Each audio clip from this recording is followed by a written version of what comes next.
Man, I've been scrolling on Instagram and it's like people just living perfect lives out there, man, with their families and they just got it all figured out. And I'm just so miserable, man. And I'm trying to be myself at times, but I'm trying to change who I am because I don't think I'm good enough for this world. Like I don't think the strengths I have is enough or the powers that they say I have and all of that. Man, I'm just miserable, man. I wish I was this other guy that I've been looking at because I just don't want to live like this no more, bro.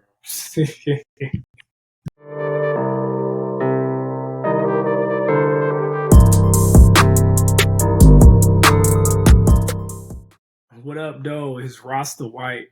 In today's video, I really want to talk about embracing your uniqueness. Okay, I feel like God really spoke to me this morning as I was on social media creating content and doing this and that.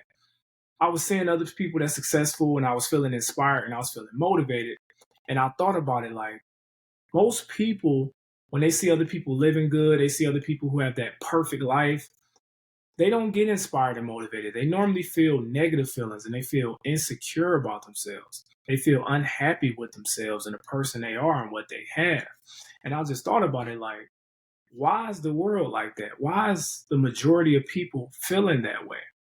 So I decided to make this video. I'm gonna be sharing a few tips and strategies that I use daily in order to keep my happiness in check, right? Because at the end of the day, it's all about having your head on straight, gratitude, appreciating the life you have, embracing who you are, fearlessly being who you are, right? These are skills and tactics that I believe everyone needs to develop. I think most people they don't develop them until they like in their 40s and 50s usually because then they realize, hey, I've been happy and I've been fulfilled all along. Only problem was I was too worried about external factors and how he living, how she living. You know, she got it all figured out. He got it all figured out. I'm still trying to figure it out. I'm 35 and I don't have a house and a car and I'm not married, right?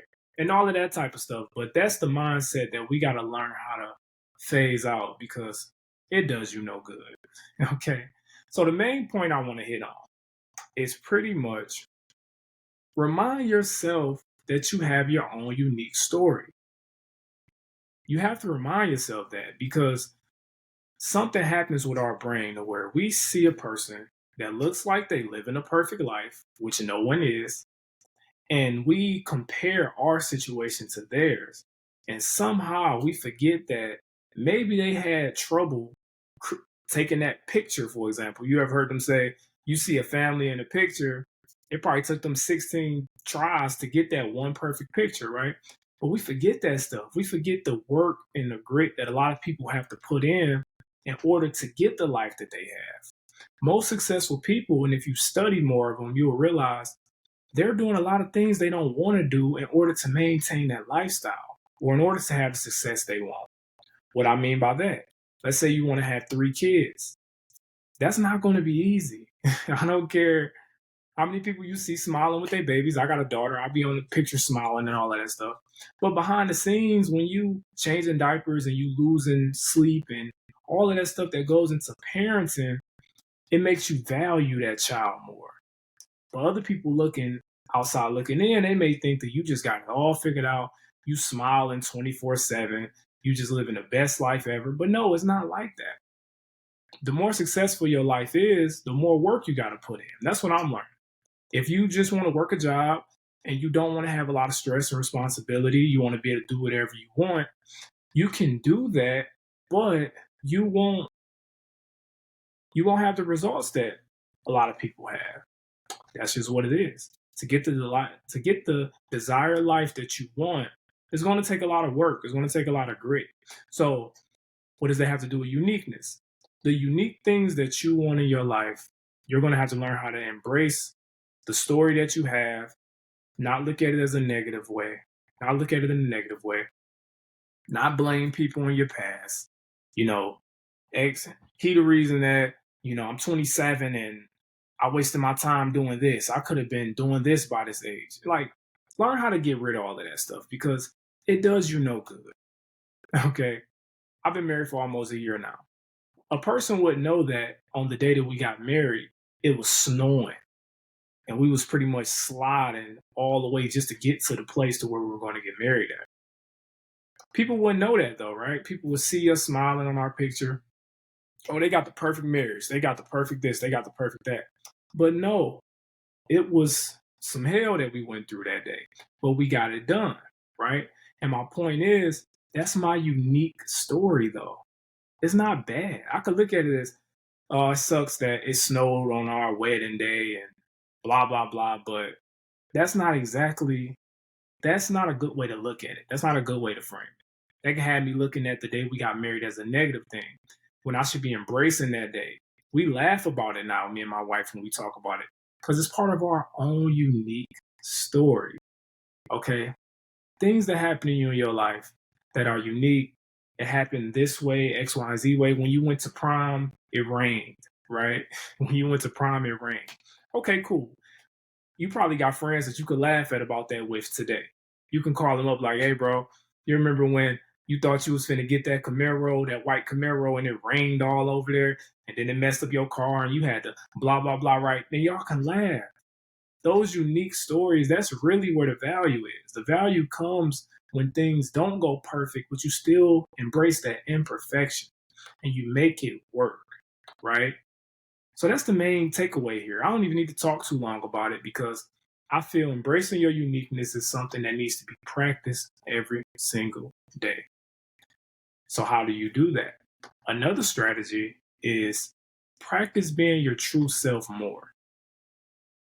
Like, just practice just being you. And the best way to be you, I learned, is just relax. When you relax and your mind is clear, you are you. Period. Like right now, I just relax more. You see, I'm talking with a little less energy because this is how I am. I'm not a high energy, high enthusiastic guy. More like most of the time, I'm more laid back and chill. Unless something really excites me, I'm more so chilling and laid back and just like, hey, this is me, you know? So, like, find ways to, when you're social communication, when you're communicating with people, you're in social interactions, try to just relax. I'm gonna just be me. I'm not gonna force myself to laugh. I'm not gonna force myself to smile. I'm just gonna be the person I am. The person I am don't laugh all the time. The person I am don't like to laugh at the jokes that I don't think funny. The person I am, and this is not me. I'm a nice guy, so I be smiling and laughing. I'm learning. I'm working on that though. I'm working on, being authentic, not trying to please people. Like you at a lunch with your boss and you cheesing from ear to ear and you don't find nothing they saying funny, right? Or you laughing at jokes that you don't think is funny simply because you want to keep a person happy. We all have that inclination to do stuff like that when we want to make somebody happy. So there's nothing wrong with that. But practice on getting away from that. Practice on just, hey, I'm just me, period. Either you like me or you don't. And here's the good part. Not everyone's going to like you. Well, that's the bad part. But the good part is the people that do like you is going to love you. Why? Because it's something about when people feel that you're authentic, they embrace you. They cherish you. They treat you like a person that they can trust. They treat you as a person that they can rely on, mainly because the one thing they trust is that you're going to be yourself. You're going to be honest. You're going to be open. And you're going to just be that unique version of you that God created you to be. Okay, so embrace your uniqueness. Stop comparing your situation to other people's situations. Think about your stories. Think about your past, good and the bad. Laugh about the bad. Take the good from the good and take the good from the bad. Okay, learn, embrace who you are because you are special. You are a person that is unique. Everyone have different fingerprints for a reason. God gave us all different fingerprints as a reminder. There's only one of you. You are one of one, and you deserve to be cherished. You deserve to be loved, and it all starts with you. Okay? I'm Rasta White. Unleash your inner hero and embrace who you are. I'm out.